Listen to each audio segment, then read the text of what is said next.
Hey everybody, it's Kristin Smedley with a special guest here talking about the children's book, What I Can Be Is Up to Me.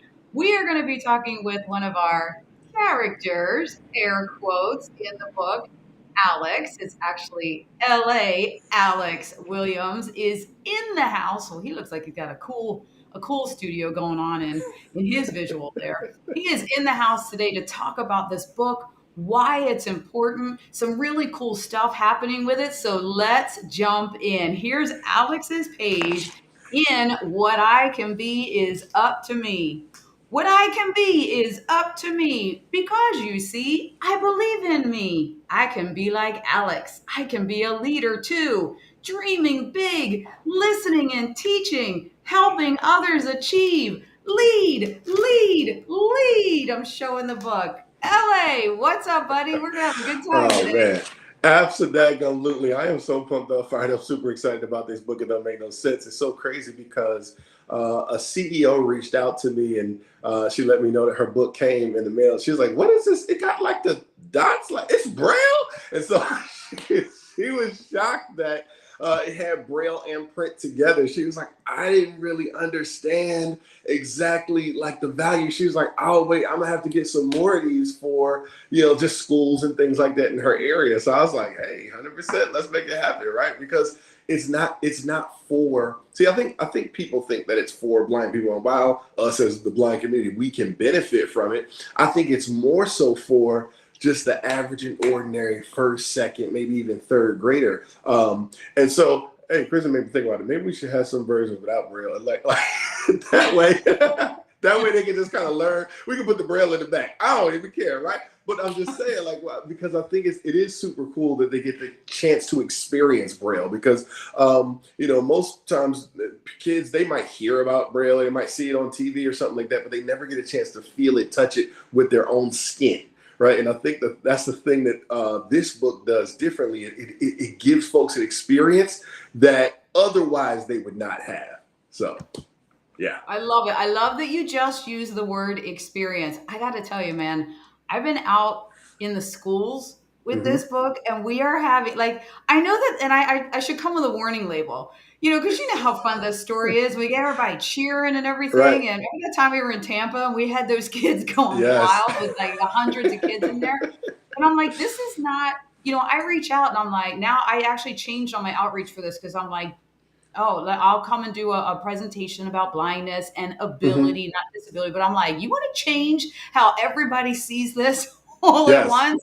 Want some high energy and enthusiasm? This is the way to go. There was a little guy in Seattle. I was just out there, and I had like all the first, second, and third grade. And I said, I hear that there's a celebrity in the house. There was a little boy that's blind, and he was Hmm. like, are you talking about me? And the kids now continue to call him a celebrity. Pretty cool. That is super cool, man. And I just can imagine, something like that happening at my school just coming up, right?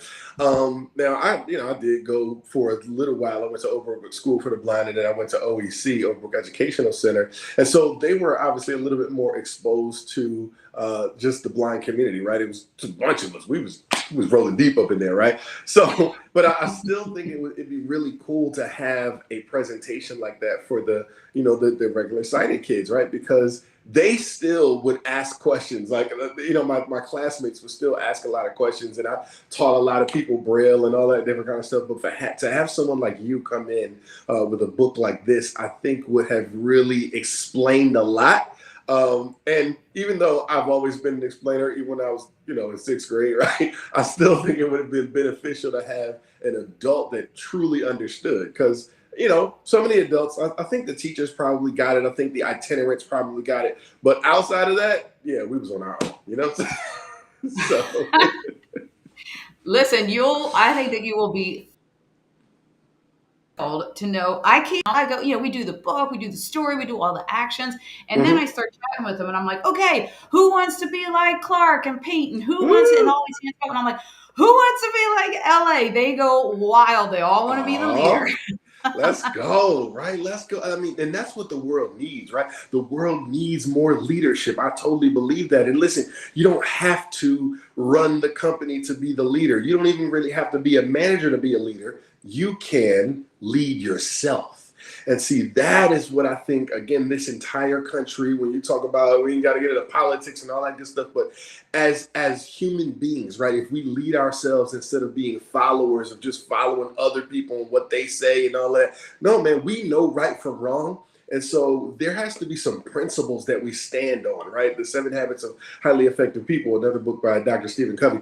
I mean, we got some principles that we can stand on. We didn't learn to lead ourselves. One of the foremost experts on leadership, John Maxwell, he talks about that a lot, right? Leadership is everything, man. Everything is leadership, and that's really what influence is all about. So if you want to have influence, we don't got a bunch of people out there want to be influencers. How about being a leader, right? That's what it really is. So I love that. See, now people probably saw this and thought, oh, they're going to talk about this cute little children's book. There's so much more to this than just, okay, yes, I started this because I was getting frustrated that adults just don't see ability. They see the Mm, disability. They don't see the word ability. So I was like, don't be dissing forget the me. adults. Let's just start with the kids and have them see it because kids are so open and Mm-hmm. cool and they're into new ideas and exploring. So I did start it as see ability. And then I'm like, oh my gosh, but every single one of you, all six characters, you guys actually are all quite the character to hang out with in this book. But everybody has such cool stuff going on. So for the folks that aren't aware, let them all know what you're up to in the world now, or a little bit of how you got here. Wow.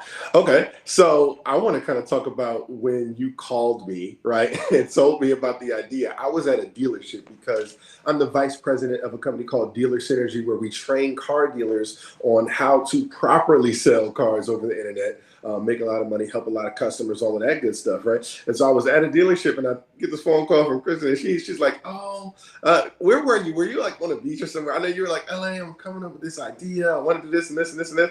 And I'm like, yo, it's gonna be fire. Oh, we could do this, we could do that. My mind starts racing, right? But yeah, and so that's the kind of stuff that I do on a daily basis. Outside of that, I'll run a financial brokerage where, you talk about setting appointments. I think I'm a bad financial broker though, because I don't have toleration for people when they just are okay with being broke. I just, so like, so actually, I'm about to put a reel together on it. If this pops up on my reels, no, I want you to kind of have a sneak preview of what's coming. I'm getting ready to let you all know why I'm a bad financial rep, life insurance rep, whatever you want to call it, because I ain't got time. If you don't want to win for you and your family, I don't know what to tell you, right?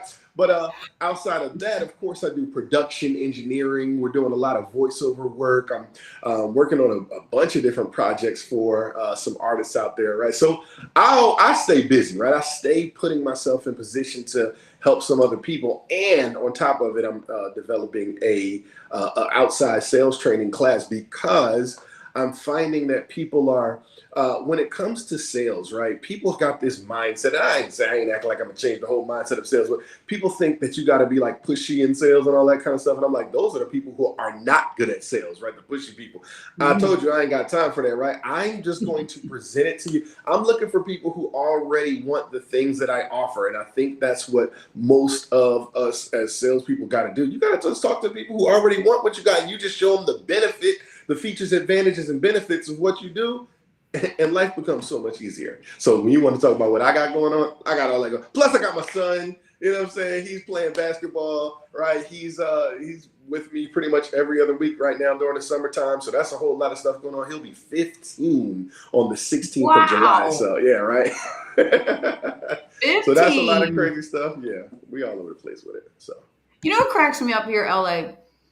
Now I know you. Well, you'll just be honest about this. What do you is your message? What would you say to folks that are blind? Because you just rattled off a gajillion jobs and things and all the stuff you got going on in the world and all different kinds of things. mhm. What would you say to the folks that are that? are kind of sitting home saying, well, I'm going to collect my disability check because I can't really get out there and find anything. And the world isn't really open. I mean, we're trying to open people, not trying, we are opening people's minds with this book Mm-hmm. and realizing ability. But what about all those folks that are sitting around saying, the world isn't ready to see ability, so I really don't stand a chance? Mm. I don't think you're gonna like my answer on this one, right? Because here's the real deal. Tough love If with tough listen, love with here's the LA. deal. Here's the deal. All right.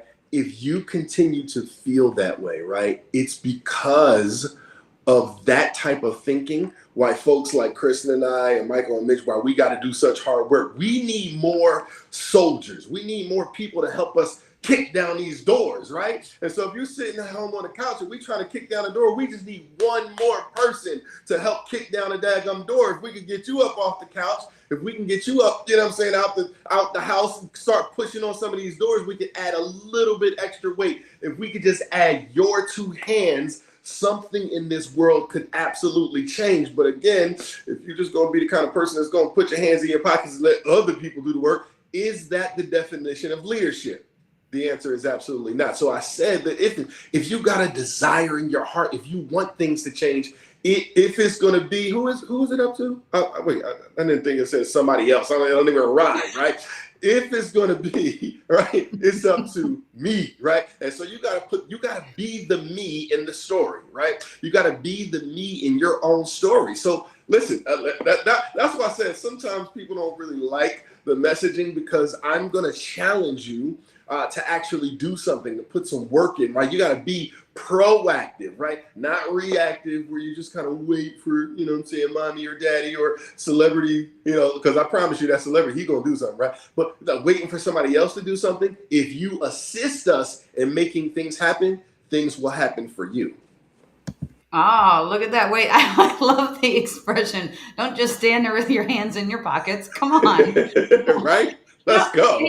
listen, and you, it's not even a tough love message. It is an encouraging message, motivating message, right? The world has told the wrong story about not even just blindness and disability, just challenges in general. I mean, Mm-hmm. I'm actually sick of hearing the world talk about the kids that, were in high school trying to have a graduation or college graduation during COVID. And they're all these years later, the world keeps saying, well, those poor kids, they had COVID. I'm like, I don't see a lot of them still sitting there saying, oh, poor me, COVID ruined Right. my graduation. They're trying to get Mm-hmm. out there and do stuff. Like, stop the negative stories and let's, like you said, challenge folks. Come on, keep Yeah. pushing on that door. There's an opportunity for those folks to do something amazing that has never been done before, right? And listen, there is no blueprint, right? Because as far as I know, there ain't never been no pandemic kind of like that one. And this not in this day and age where you were still able to learn through Zoom and Restream like this and all different types of social media. Like the opportunity was never there before. So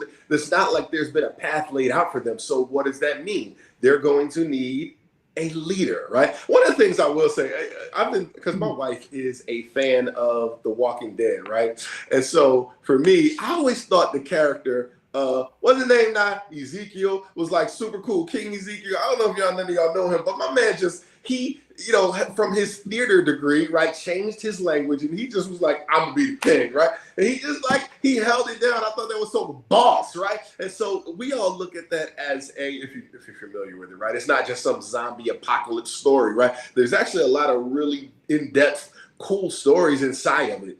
And so you got the story of Negan, who was the fun character and all that good stuff. But the story of Rick, who everybody kind of followed if you knew. But man, Ezekiel's story was the bomb. You know what I'm saying? He was the man because he just decided that he was going to be a king. And what did he do? He became a king.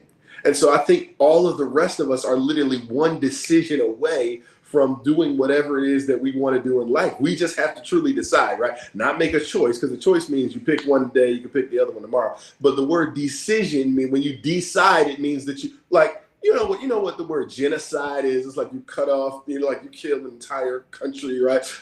Homicide, you killing oneself, suicide, like killing your own self, right? But decide meaning to put to death every other option. So when you do that, then that's when your path just becomes a lot clearer, right? You just, because everything else is dead. Look, that's not even an option. I don't know what you're talking about. I'm going to go out and live my life. Okay, I know that you have a bazillion other things going on, and we're going to wrap this up soon. Okay. One quick thing on let's put this all in perspective.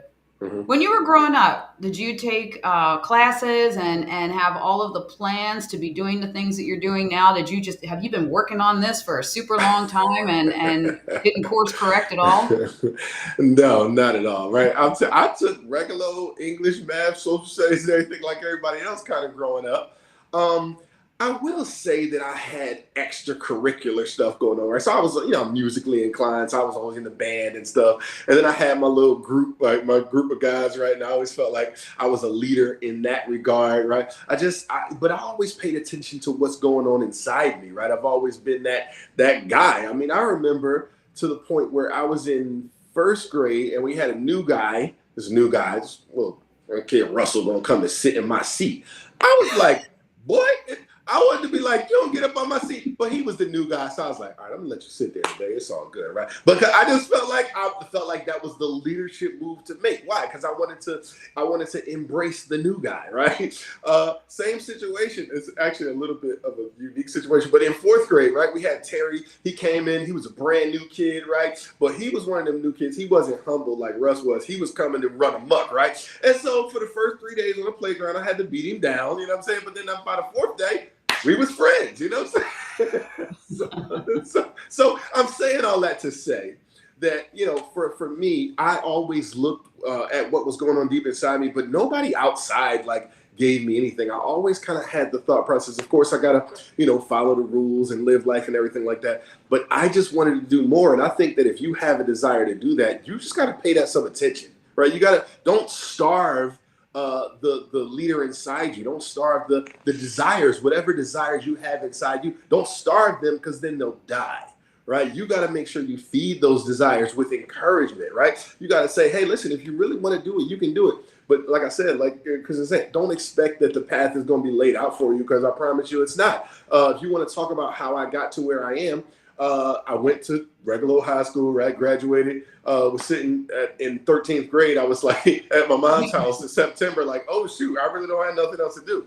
But like I said, I was talented with music production, and so I, kind of played around with that for a little bit. And and when I say play around, I did some pretty professional stuff. People be like, "LA, what you mean play around?" Right? So then a couple came to the studio, and it was Karina Bradley. Other folks know her as Karen Bradley. Her husband Sean Bradley was there, and he's like, "Man, LA, if you could get pop artists to get songs to sound good, I know you can get car salespeople to get phone calls to sound good." So I was like, maybe not, right? But he and I developed a friendship, I mean, not like now at this point in time, we're business partners. But again, that opportunity. See, so this was something else that I thought about, and I know I got to go, right? But here's the deal. Listen, no, this is a big deal, right? It's huge. I talk about this, right? So listen, opportunities don't just like show up as you think they're supposed to show up, right? Let me tell you what you got to do. So I was breaking down because somebody told me that they wanted to, like, I don't know, build like a homeless shelter or something like that. All that stuff is cool, right? But it takes money, right? And so a lot of times people don't realize the very opportunity, the very thing that you want is wrapped up inside the opportunity that you're trying to like be like, oh no, I'm not doing that. I'm waiting for my thing to come along.